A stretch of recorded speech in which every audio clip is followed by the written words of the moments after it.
Jangan lupa subscribe, like, komen, dan share YouTube TVRI Bengkulu. Dan nyalakan loncengnya ya.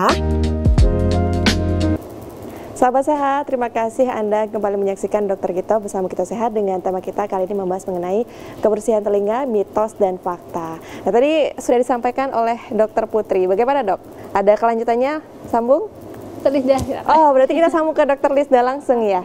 Baik, lanjut. Tapi dok izin sebelum itu tadi kan Dokter Putri kan menyampaikan bahwa bisa dibersihkan juga menggunakan cairan baby oil begitu ya, atau minyak bayi begitu ya. Berarti itu fakta ya dok ya, penggunaan itu ya? Tapi bukan berarti ditetesin ya, tapi cuma pakai kain dikasih, terus ditetesin di kain, terus diperes agak lembab kainnya baru diolesin. Oh, jadi untuk baby oil yang digunakan tetes ke telinga untuk gunanya untuk mencairkan telinga itu salah juga ya? Oh iya salah. Jadi kalau untuk melunakkan kotoran telinga dia ada obat tersendiri, bukan baby oil, ada obat tersendiri nanti diresepkan sama dokternya kalau dibutuhkan. Oke, baik Dokter Putri, terima kasih. Kita lanjut ke Dokter Lisda, silahkan dokter. Kita lihat di slide-nya ya. Iya. Oke, tadi sepertinya udah banyak ya dibahas oleh Dokter Putri tentang mitos dan fakta juga bagaimana sih sebenarnya cara membersihkan telinga. Tapi tadi ada satu mungkin yang pasti menjadi pertanyaan nih buat pemirsa mungkin yang menonton ya. Mungkin nanti sebelum dibuka sesi nelpon gitu ya, pasti nanti mungkin ada nelpon nih bertanya, apa itu mitos dan faktanya? Yaitu biasanya kalau dulu kita diajarin oleh nenek moyang kita dulu, itu bersihkan telinga itu caranya katanya ditetesin air setiap mandi. Jadi tangan kita itu ngambil air ya, terus ditetesin sekitar 2-3 tetes, kemudian setelah itu digini-gini ini kepalanya, ya kan? Katanya tuh itu untuk mencairkan kotoran, jadi membuat kotoran telinganya itu bisa keluar gitu. Nah itu ternyata sebenarnya adalah mitos ya.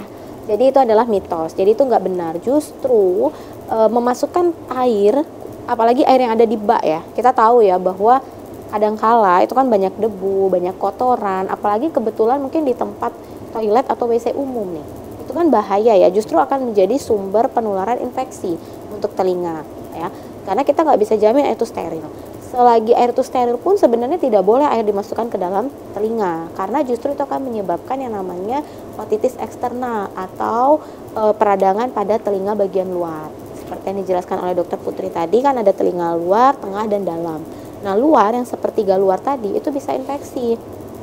Makanya salah satu faktor resikonya itu adalah pada atlet renang contohnya Jo. Kenapa? Ya karena logikanya kalau dia atlet renang dia akan semakin besar resikonya untuk masuk cairan kan pada waktu dia berenang gitu. Jadi sama aja cairan yang masuk waktu berenang dengan sengaja memasukkan ke dalam itu tidak benar.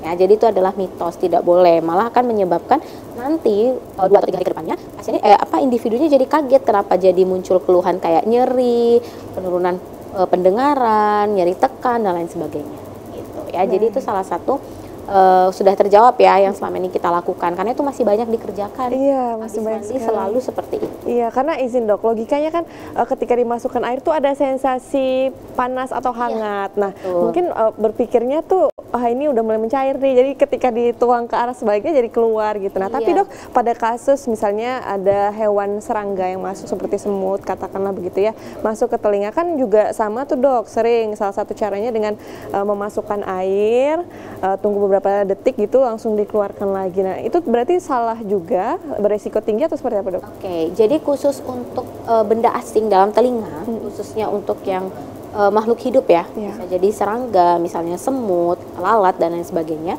itu memang kita memasukkan cairan tapi bukan air biasa. Ya, jadi dia ada semacam kayak minyak kelapa gitu ya, atau ada cairan tertentu yang ada di rumah sakit yang memang fungsi cairan itu ketika dimasukkan kita mau dapetin supaya makhluk hidup yang masuk itu mati gitu. Karena kalau dia bergerak kita kan mau ngambilnya susah tuh, mau dengan alat ataupun dengan pinset misalnya, itu kan kalau dia bergerak kita susah buat ngambilnya dan itu akan memberikan nyeri yang hebat buat pasiennya kalau dia bergerak. Tapi ketika dia sudah dimatikan terlebih dahulu, maka dia akan diam di tempat itu. Jadi kita dengan senter, dengan alat yang cukup memadai, kita bisa ngambil benda asingnya. Itu sebenarnya logikanya. Tapi kalau air biasa dia nggak akan mematikan serangga. Justru akan lebih mempersulit ya dok ya gitu. Jadi maksudnya bukan cairan itu ya. Jadi tetap kalau ada benda asing dalam bentuk makhluk hidup, sebaiknya sih langsung ke IGD terdekat. Baik. daripada kebanyakan dimasukin air nanti ya. Baik. Oke, kita lanjutkan ya. Nah, tadi kan cara membersihkan telinganya udah dijelasin tuh. Jadi sebenarnya penggunaan cotton bud itu tidak dianjurkan, gitu ya. Sebenarnya dianjurkan asalkan kita yakin tuh sepertiga luar. Nah, pertanyaannya, kalau kita sudah mulai membersihkan telinga, mengorek telinga, itu kita udah hilaf ya dok ya. Udah nggak tahu lagi yang mana sepertiga, yang mana 2/3, jangan-jangan udah 3/3, udah sampai ke dalam ya. Iya, benar-benar. Karena saking menikmatinya, ya. Jadi karena manusia itu hilaf, makanya tidak direkomendasikan. Andai kata kita bisa mengingat dengan betul atau sangat hati-hati, sebenarnya boleh-boleh saja. Ya, tapi pastikan benar-benar hanya di telinga luar, gitu ya. Belum lagi resikonya lagi kita memakai cotton bud di situasi yang tidak kondusif, misalnya kesenggol tangan orang. Nah, itu akan terdorong kan, karena itu tajam loh gitu ya. Untuk organ seperti telinga itu termasuk benda yang bisa melukai. Dok, menarik sekali, izin tadi dikatakan bahwa seringkali hilaf begitu ya, karena nggak tahu nih lama-lama sensorinya kan rasanya enak dan melegakan begitu ya. Nah, biasanya nih dok, pada kasus atau kegiatan pada saat setelah mandi atau setelah mengambil air wudhu yang ada di bagian daun telinga tuh ada rasa atau sensasi ingin mengorek gitu. Nah dok, nah itu kan setelah terkena air begitu, nah langkahnya apa yang harus diambil? Karena itu kan setiap hari ya, apalagi wudhu itu 5 kali misalnya, atau mandi 2 hari sekali gitu, itu kan terkena air terus. Gimana dok langkah yang harus diambil? Oke, sebenarnya sama ya seperti yang tadi dijelasin oleh Dokter Putri. Bersihkannya itu bisa dengan menggunakan kain Langsung aja. ya, atau kalaupun mau tisu bisa juga sih sebenarnya, lembut juga, tapi itu tadi lagi-lagi jangan terlalu dalam karena kita takutnya justru tinggal bagiannya di dalam, justru kita maksudnya nanti jadinya benda asing ya, dari yang sekedar cuman serumen jadinya serumen dengan benda asing dalam telinga gitu. Jadi sebenarnya tisu boleh, atau kalau ada kasa steril boleh juga, atau kain yang bersih aja gitu ya, itu bisa langsung kita ambil. Baik. Karena logikanya kalau kain kan nggak mungkin masuk ya, besar banget gitu ya, jadi dia bisa aman. Baik dok, menarik sekali dok, tapi kita harus jeda dulu ya. Pemirsa, jangan kemana-mana, tetap bersama kami dalam Dokter Kito, bersama kita sehat.